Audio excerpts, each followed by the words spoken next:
Bom dia, turma! Hoje vamos estudar os sinais de pontuação, tão necessários, né? Então é preciso que a gente tenha uma noção, né, na hora de empregar esses sinais de pontuação. Portanto, vamos fazer esse estudo minucioso desses sinais. Definição: pontuação indica na escrita as várias possibilidades de entonação da fala.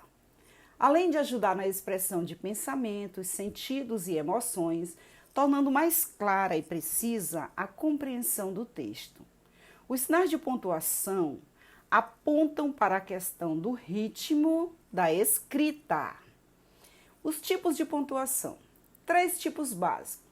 Os sinais que indicam que a frase não foi concluída. Por exemplo, a vírgula, o travessão, o parêntese, o ponto e vírgula e os 2 pontos. Outro, sinais que indicam o término do discurso ou parte dele. O ponto simples, o ponto parágrafo e o ponto final. Sinais que indicam uma intenção, estado emocional. O ponto de interrogação, indica uma intenção, né? Uma pergunta. O ponto de exclamação e as reticências. Esses sinais, eles indicam uma intenção, um estado emocional. Veja a pontuação na tirinha abaixo. O maluquinho diz assim: vamos lá, paizão, subiu o salário mínimo e eu quero mais mesada. Por que eu deveria te dar? Meu salário não subiu? Não. A política econômica é assim. Em que governo eu fui crescer, né? Bom, então vocês observem aí a pontuação, né? Vamos lá, paizão, né? Houve um chamamento, a vírgula, separando o chamamento, aqui representado aqui pela palavra paizão, que é o vocativo, né? Então, cada pontuação, né, é muito importante. Vamos lá, paizão, de alegria, de entusiasmo, né? Veio fazendo isso, ponto de exclamação. Tá bom, gente? Subiu o salário mínimo e eu quero mais mesada. E a gente percebe aí esse entusiasmo representado aí por esse ponto de exclamação. E logo, por que eu deveria te dar? Um ponto de interrogação, uma pergunta. O meu salário não subiu, ainda teria outras intenções. A reticência representa isso. Não! Uma nova pergunta, um outro ponto de interrogação. Agora vocês imaginem esse texto, essas falas sem esses pontos, né? Sem esses pontos que ajudam a dar essa entonação, essa intenção, né? A cumprir a nossa intenção enquanto falantes. Então é importante que a gente aprenda realmente. O sinal de pontuação e sua aplicação. 2 vezes KK, né? Acontece. Os sinais de pontuação e sua aplicação. Os sinais de pontuação na língua portuguesa são ponto final, a vírgula, o ponto e vírgula, 2 pontos, ponto de interrogação, ponto de exclamação ou admiração, implica essa admiração, reticência, travessão, parênteses, o colchete, o traço de união. Introdução: sinais pausais e sinais melódicos. Os sinais de pontuação podem ser classificados em 2 grupos, né? O primeiro grupo compreende os sinais que fundamentalmente se destinam a marcar as pausas, a vírgula, pequena pausa, o ponto, uma pausa bem maior, o ponto e vírgula de continuidade, representando essa continuidade. O segundo grupo abarca os sinais cuja função essencial é marcar a melodia, a entonação. 2 pontos, ponto de interrogação, ponto de exclamação, as reticências, aspas, parêntese, colchete e travessão. Sinais que marcam sobretudo a pausa. Vamos ver detalhadamente agora, né? A vírgula. A vírgula, ela marca uma pausa de pequena duração. Emprega-se não só para separar elementos de uma oração, mas também as orações de um período são separadas por vírgula. Atenção na frase. Ontem as meninas chegaram. Olha, uma vírgula, aqui no caso separando, né, o advérbio ontem. Não a marcação de pausa, mas indicação de inversão sintática. As meninas chegaram cedo ontem. Essa vírgula tem essa função também. Agora vamos ver o ponto final. O ponto final diz assim, o ponto final que está falando, indica o fim de uma frase ou fecho de um pensamento, com uma entonação de voz que marca uma pausa total. Colocam-me ainda nas abreviaturas, senhor, doutor, dono, vossa excelência, nas abreviaturas também ele aparece. Olha o exemplo aqui na frase. O ferro é um dos metais mais úteis. Então, ele indica, eu indico o fim de uma frase ou fecho de um pensamento. Fechou o pensamento.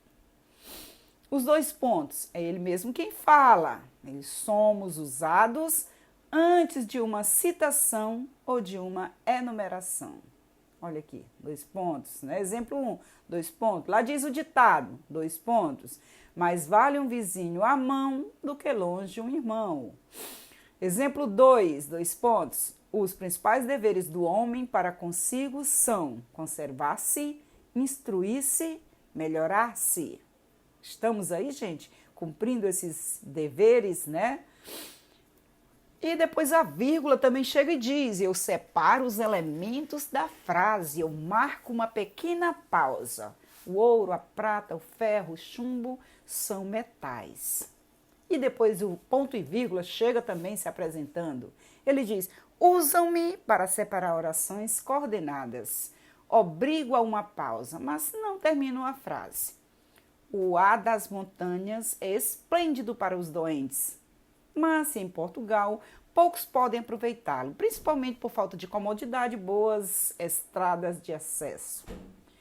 2. Encontrei esse meu amigo há anos, por uma tarde calma de agosto, e nunca mais o vi. Às vezes, em umas citações longas também, usa-se o ponto e vírgula.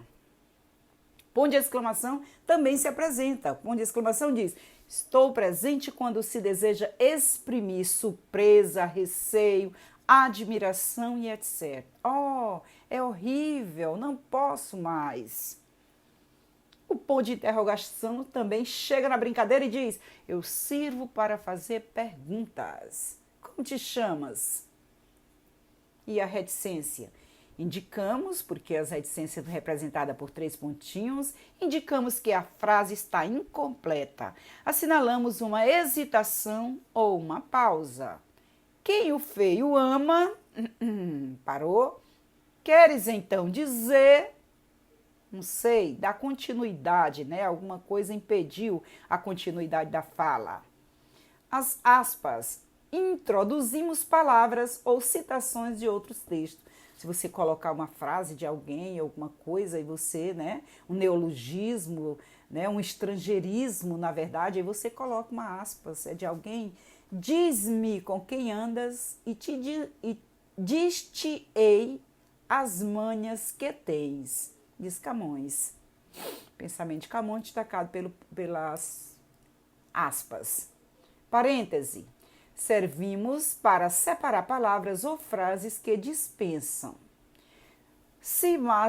e explicam ou esclarecem um assunto. O pai não ficou satisfeito com a notícia.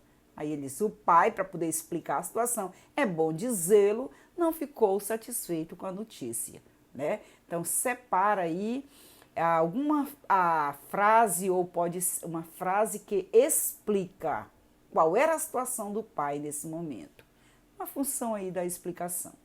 O travessão emprega-se principalmente em 2 casos. Para indicar nos diálogos a mudança de interlocutor. Muito bom dia, meu compadre. Aí outro compadre vai responder. Se o outro compadre vai responder, outro travessão. Por que não apeia, compadre Vitorino? Bom, o travessão também. Gente, lembrando que todas as vezes que vocês vão utilizar o travessão representando fala, cada um representa um parágrafo, Letra B. Também o travessão é para indicar num contexto palavras ou frases. Nesse caso, usa-se geralmente o travessão duplo. 2 horas depois, aí você vai explicar. Ele fica como uma espécie de explicação, Dentro de um contexto. Ele isola um contexto explicativo. 2 horas depois, o Canavieiras ia encostando no cais. Aí ele vai explicar o que aconteceu 2 horas depois. a tempestade ainda dominava a cidade e o mar. Então fica entre, né, entre os dois travessões aqui, eles são duplos nesse caso. Bom, hora do treino, certo? Então tem uma atividade aí para vocês que ela é muito legal, essa atividade. Vocês vão copiar esse texto, né? O texto é a herança e a pontuação. Então tá aqui o texto. O texto é esse texto aqui. Um homem rico agonizava em seu leito de morte.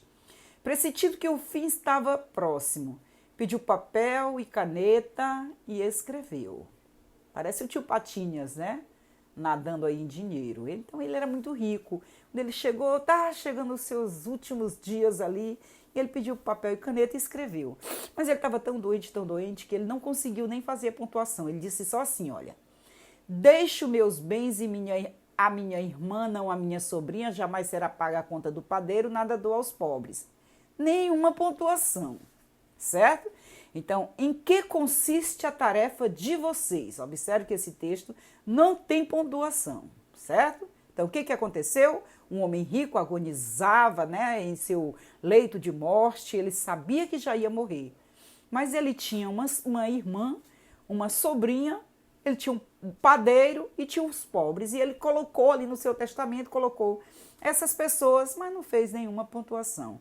O que aconteceu depois? Oba, era dinheiro demais. Todo mundo imaginou o que faria com esse tanto de dinheiro, porque ele era muito rico, né? Mas vamos voltar ao texto. No entanto, ele morreu antes de fazer a pontuação. Para quem o falecido deixou a sua fortuna? Lembrem? Não esqueçam. Vamos lembrar. Eram 4 concorrentes. Quem eram os concorrentes, né? A primeira concorrente, a sobrinha. E a sobrinha ficou feliz, né? E agora é com vocês. Reescreva e faça a pontuação. Vocês vão fazer a pontuação desse texto de tal forma que essa herança vai ficar para a sobrinha, certo? A pontuação é com vocês. Vocês vão reescrever esse texto e pontuar de tal forma que vocês convençam que a pontuação é da sobrinha. Então, escreve primeiro texto, sobrinha. Aí vocês escrevem esse texto e fazem a pontuação ficando para ela. No segundo momento, opa, é a irmã ficou emocionada demais. Ah, eu vou conseguir fazer essa pontuação e vou levar para o juiz, porque esse dinheiro vai ser meu, certo? Então, vamos lá, escreva agora o segundo texto, mesmo texto, só que na pontuação que vocês vão fazer nesse texto é completamente diferente da primeira, porque agora nessa pontuação vocês vão deixar o dinheiro para a irmã, Como foi que a irmã pontuou esse texto para que essa herança fique para ela? É com vocês, vai lá. No terceiro momento, né, reescreva e faça a pontuação. Agora vocês vão, é o padeiro. O padeiro também diz que sabe fazer essa pontuação de tal forma que ele vai convencer o juiz, né, que esse dinheiro ficou para ele. Então, veja aí como ele vai escrever esse texto, né? Aliás, como ele vai fazer essa pontuação. O texto é aqui, vocês não vão alterar nada do texto, apenas fazer a pontuação. E por último, os pobres, né? Estava lá na sua humildade e eles procuraram alguém para também fazer a pontuação desse texto para convencer o juiz de que esse dinheiro ficaria para eles. Então, vamos voltar aqui à atividade. Né? Então, voltar à atividade, aqui a herança e a pontuação, né? Um homem rico agonizava em seu leito de morte, pressentindo que o fim estava próximo, pediu papel e caneta e escreveu esse texto, certo? Então, ele tinha muito dinheiro, mas ele esqueceu, no entanto, ele morreu antes de fazer a pontuação.